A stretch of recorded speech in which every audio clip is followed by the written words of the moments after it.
صباح الخير او مساء الخير عليكم، اخباركم ايه؟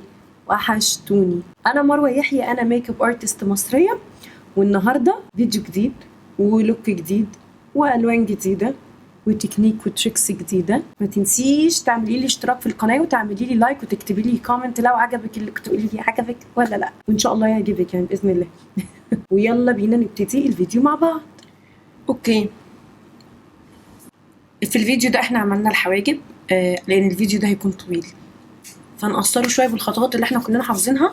ولو انت اول مره تتابعيني يبقى هسيبلك هنا لينك هيظهر لك بتاع الفيديو اللي فات، متكلمه بالتفاصيل عن الحواجب وازاي برسمها الرسمه دي. اللانسز بتاعتي النهارده دي من فيليكس ايز، درجتها بلو، من بيج على الانستجرام اسمها لانسز اندرسكور لافلي. جربت قبل كده فيليكس ايز وريحتني جدا جدا، فالمره دي هنجرب اللون ده معاكم. والنهارده هبتدي بالعين علشان احنا النهارده هنتعلم السبوت لايت تكنيك.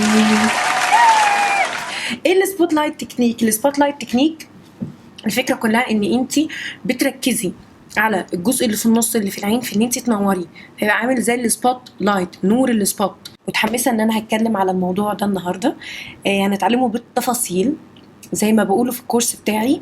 فروحي كده جيبي كوبايه نسكافيه او كوبايه شاي ونيمي اطفالك وتعالي لي، ويلا بينا عشان نبتدي.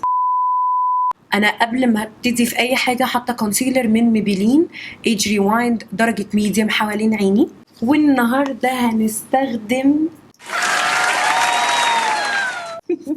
هستخدم الباليت الجديده بتاعت جيمس، كانت اتحاد ما بينه وما بين مورفي. الباليت دي الجميله دي كانت من بيج اوريجينال ميك اب فور يو. الاونر بتاعتها بنوته اسمها شيماء، قمه في الاحترام، مش هقول اكتر من كده بجد. وبرده الفاونديشن بتاع الفيديو اللي فات اللي هو كان ويت اند وايلد برده كان من شيماء، اللي حاببها يروح لشيماء، هحط لكم اللينك بتاعها تحت. هستخدم اول لون اللون البيج ده عشان اثبت فوق عيني. فالاول هدمج واتاكد ان مفيش اي خطوط. تاخدي اي فرشه عشان تثبتي بيها، خليكي باصه تحت، ترفعيش عينك لفوق عشان كل ما ترفعي عينك كل ما يحصل خطوط. بصوا يا بنات، هنا انتوا تثبتوا كويس قوي لان الخطوه دي بيبقى قايم عليها ثبات الاي شادو، انه ما يخططش وان الالوان تدمج معاكي بشكل بروفيشنال. النهارده احنا هنتعلم السبوت لايت تكنيك زي ما احنا قلنا. خلوني اشرح لكم ايه السبوت لايت تكنيك ده.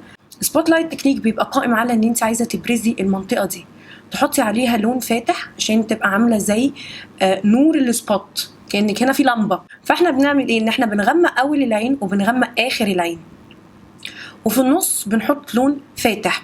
يفضل طبعا يبقى فيه لمعه، ويفضل اكتر يا حبذا لو في جلاتر، نبقى مبسوطين اكتر. تمام. وطبعا هنا ما ننساش ان في الكريس هيبقى فيه لون ترانزيشن. فتعالوا نبتدي كده ونشوف اللوك هيتعمل ازاي.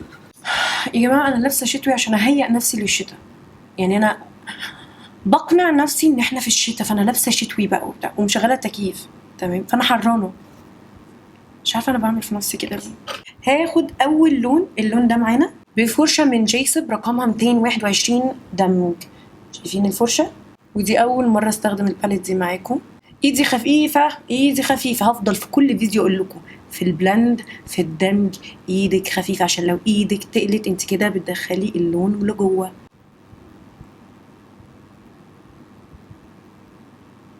ليه هعمل العين النهارده؟ يجيلي سؤال اكيد، مروه ليه اشتغلتي العين النهارده الاول؟ عشان العين فيها شغل كتير، فانا حابه في اول الفيديو اخد تركيزكم كله في العين بس. بعد كده هاخد اللون الاورنج ده بفرشه من جيسب برضو بلند رقمها 241، صغيره ورفيعه. فانا عايزه بس اوزع الاطراف دي عشان تبقى عارفين اللون يبقى مدخن، فيبقى طالع على اورنج بس ما تجيش عند عظمه الحاجب، خليها فاتحه زي ما هي. بعد كده اخد اللون البني الاغمق شويه ده بفرشه من جيسب رقمها 227. هنحط اللون في الكريس كسرة العين بس تحت اللون اللي احنا حطيناه هنا، مش عليه، تحتيه شويه عشان يبقى اللوك معاكي متدخن. بتوزع، يبقى في تدرج الوان which is هدفنا اصلا. في الخطوه دي بقى يا بنات انتوا بتنزلوا باللون في اول العين واخر العين وتقفليه هنا تمام بالنص دايره بتاعته. اوكي احنا كده حطينا اللون، وزي ما احنا عارفين عندي انا ما بعملش بلاند بنفس الفرشه اللي انا حطيتها، انا حطيتها خلاص اسيبها واجيب فرشه نظيفه اعمل دمج بيها. لكن لو عملتي بيها دمج يبقى انت مش بتعملي دمج، انت كده بتحطي اللون لان هي فيها لون، انت هتطلعي تحطيه فوق على الاورنج. هرجع بقى اخد الفرشه اللي انا استخدمتها في اللون اللي فوق خالص الرفيعه اللي هي رقمها 241 واخد الدرجه البني اللي انا استخدمتها هنا، واجي بقى هنا اعمل دمج الاطراف البني اللي انا حطيته. الفرشه دي تجنن تجنن تجنن، ما لقيتش فرشه زيها، مفيش فرشه بالرفع ده بالافكت اللي هي بتديه التاثير، شكل الاي شادو معمول له دمج صح.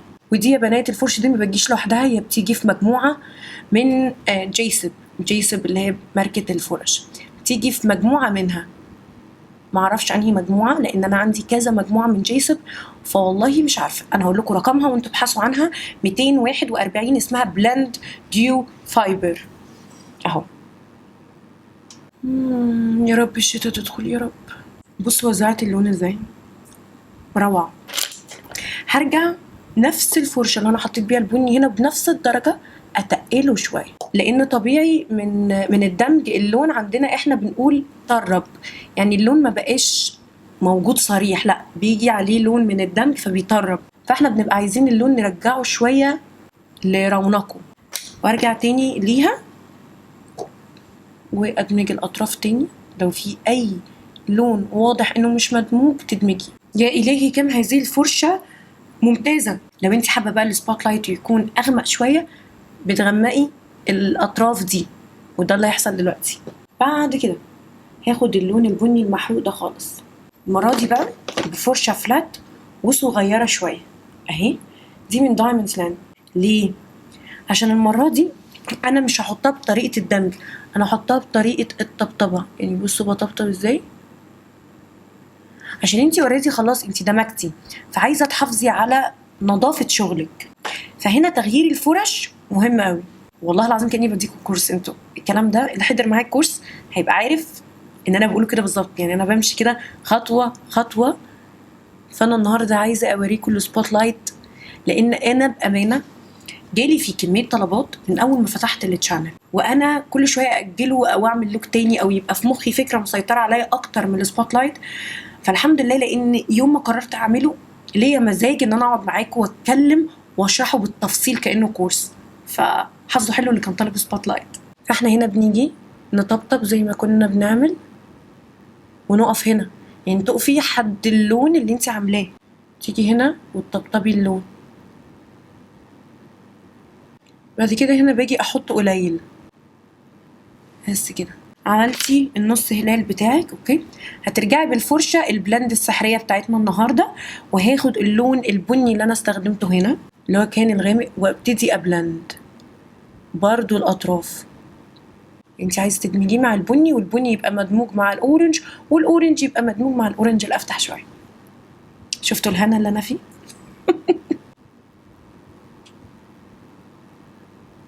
انا عايزه من الفرشه دي واحده تانية. الفيديو ده هيكون طويل اوكي عشان تبقوا عارفين ان الفيديو ده هيكون طويل. سبوت لايت سبوت لايت. لما عملته في الكورس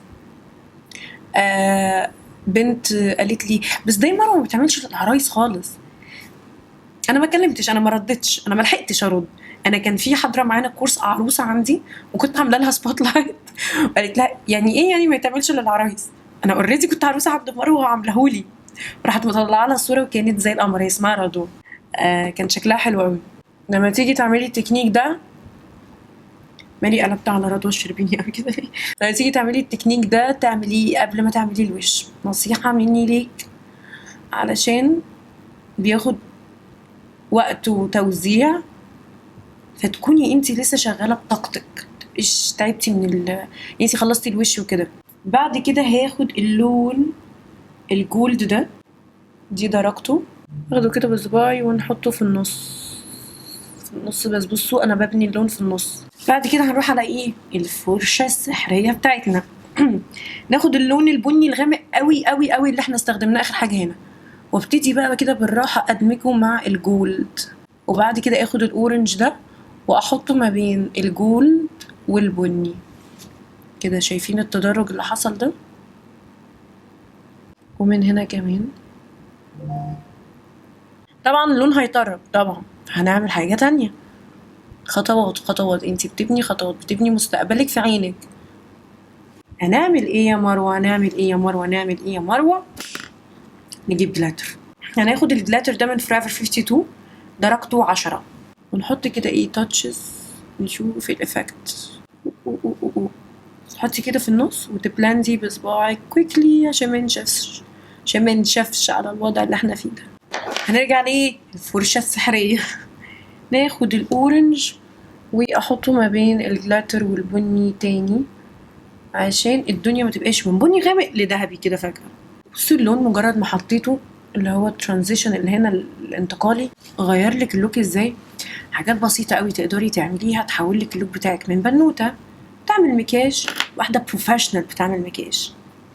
هستخدم اول فرشة من جيسب رقمها 223، هي من جيسب بنسل برش. هنعمل تحت العين زي فوق بالظبط، يعني الاورنج هو الاطار الخارجي للعين، فاحنا اول حاجة هناخدها بالكبيرة هو الاورنج اللي احنا خدناه فوق هنا. شايفين باخده من فوق اهو، بنزل بيه لحد جوه. بصوا يا بنات تحت في جفن زي اللي فوق بالظبط، انت لو عملتي كده اللي بيضغط على العين ده هو ده الجفن. ففي اللوكات التقيله زي كده وزي الفامبي بناخد كل العين، هو لوك تقيل بقى اوكي، احنا بناخد كل العين. شايفين انا منزله الاورنج لحد فين في الكورس بقى. البنات تقولي يا مروه نزلتي كل ده؟ لا ايوه، خليكي جريئه، خليكي جريئه، لازم تتعلمي ازاي تعملي السمبل وازاي تعملي الهافي. هنا في التشانل بتاعتي لازم تتعلمي كل اللوكات من التقيل للخفيف. حابه الخفيف وروحي للوك اللي قبل ده هيظهر لك هنا، وفي لوك تاني هيظهر لك هنا هنا وهنا، وفي كذا لوك على فكره سامبل بس دول احدث 2 لوك يعني. هنقل بقى على بنسل اصغر شويه برده من جيسب بس رقمها 230. هاخد البني واعمل الكيرف بتاعه من تحت. انا هاخد من البني فوق وانزل بيه تحت. نيجي هنا بقى بالفرشه السحريه وندمج البني اللي فوق مع البني اللي تحت. وبعد كده هاخد الكحل الاسود واحطه في عيني من تحت على الووتر لاين. بعد كده بقى هناخد فلات برش، هي اسمها فلات ديفاينر، وهناخد اللون الاسود اللي في الباليت وتحطي الاسود اقرب ما يكون لخط الرموش.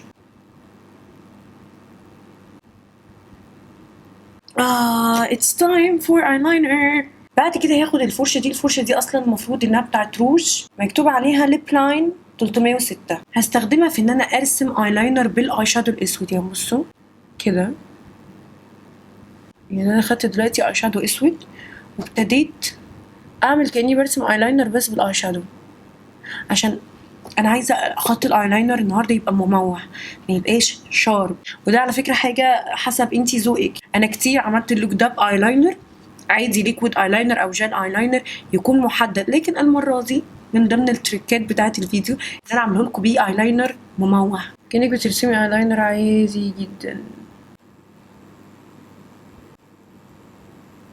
واخترت الفرشه دي لانها دقيقه وصغيره وناشفه. وارسم كمان العين من قدام برضو بالاي شادو. هروح اعمل العين دي وهرجع لكم تاني.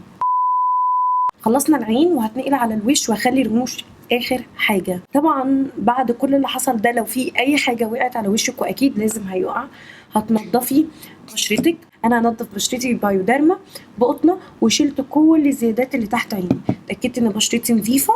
ودلوقتي هنبتدي في تحضير البشره. هاخد النهارده ماك فيكس بلس، واي نعم قرب يخلص بس اوكي لسه في حبه. بصوا يا بنات، انا لما اللوك بيبقى تقيل العين بتبقى تقيله بميل ان انا اغمق بشرتي شويه. فالنهارده قلت هستخدم فاونديشن اغمق شويه في درجتي، بس قلت برضو ان انا ممكن اعلمكم تريك فيها. ايه هي؟ الفيديو اللي فات استخدمت الفاونديشن ده من ويت اند وايلد اللي هو سوفت بيج. الناس كلها قالت لي درجته حلوه عليكي لانه درجتك، وهو فعلا هو درجتي بالظبط، ولا مغمقني ولا مفتحني. فانا هوريكم النهارده الفاونديشن ده ازاي اقدر اغمقه مع ان انا مستخدمه هو بس، مش هخلطه مع حاجه تانية. هوريكم انا دلوقتي من الفاونديشن نفسه هحطه عليا، هحطه وادمجه عادي جدا، وهرجع لكم بقى في التريك. انا حطيت الفاونديشن دلوقتي وهوريكم ازاي هغمقه. ده برضو تقدري تستفادي من الموقف ده لو انت حطيتي فاونديشن فاتح شويه للعروسه وحبيتي ان انت تغمقيه. هغمقه بايه يا بنات؟ هغمقه باستخدام الكونتور. انا هستخدم النهارده الكونتور الكريمي بتاعي من ميك اب فريفر، درجته واي 505. هاخد منه وانت بتحطي، يعتبر بتحطي وتدمجي. انا مش هرسم الوش كله وارجع بقى ادمج، لا، يكون نشف، وده للمبتدئين في الميك اب مش حلو، ولا حتى البروفيشنالز. فانتي مش هتعملي زي ما بتشوفي في الفيديوز على الانستجرام واليوتيوب انك ترسمي بقى الوش كله وتنقطي وتصوري وتدلعي، ما ينفعش. انتي هتحطي وتدمجي على طول. بعد كده هاخد الفرشه دي من دايموندز لاند وابتدي اعمل كونتور كريمي من الجنب هنا. انا ما بحطش واسيبه، انا بحط وادمج، وارجع بفرشه الفاونديشن ادمج كل حاجه مع بعض. ده جمال الكونتور، ان انتي بتقدريش تمسكي له خط كده. انتي غمقتي بشرة العروسة شوية. انا النهاردة هستخدم الكونسيلر من نارس، درجته ميديوم 2 اللي هو جينجر. وطبعا انا عشان عاملة تحت العين فبرسم من بعيد، ممكن نفتح نص الانف. نبتدي بقى عشان ايه الحاجة ما تنشفش. ابتدي ادمجي.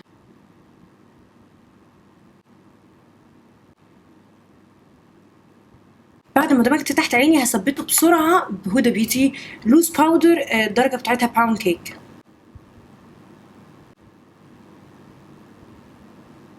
طبعا عملت موضوع اللوز باودر على المناخير زي ما احنا متعودين في الفيديوز، واثبت باقي بقى الوجه. وقت الرموش، فاكرين ده؟ هستخدم لكم النهارده رمش جديد منه. هستخدم لكم النهارده الرمش ده رقم 5، طويل ومفرغ يجنن. كده انا ركبت رموش وحطيت ماسكرا من ميبلين. نرجع للوش ونكمله. هنستخدم البرونزر النهارده من فيزيشن فورمولا درجة سان كيزد.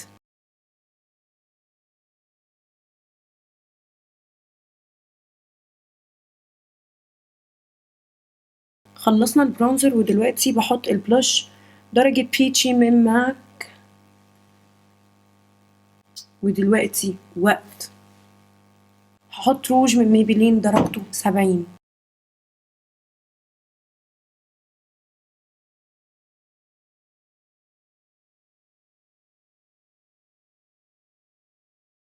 ويبقى كده احنا وصلنا للفاينل لوك بتاع النهارده. ايه رايكم؟ اتمنى ان هو يكون عجبكم، ولو عجبكم ما تنسيش تعملي لي لايك على الفيديو، تكتبي لي كومنت تحت، وتعملي اشتراك في القناه عشان يوصلك اي حاجه جديده انا انزلها. عشان خاطر عيون البنات اللي ما بتحبش اللانسز هقلع اللانسز في الفاينل لوك، وهوريكم المكياج ده مع عيني الطبيعيه بدون اي لانسز. ليه عشان بحبكم. يلا باي باي.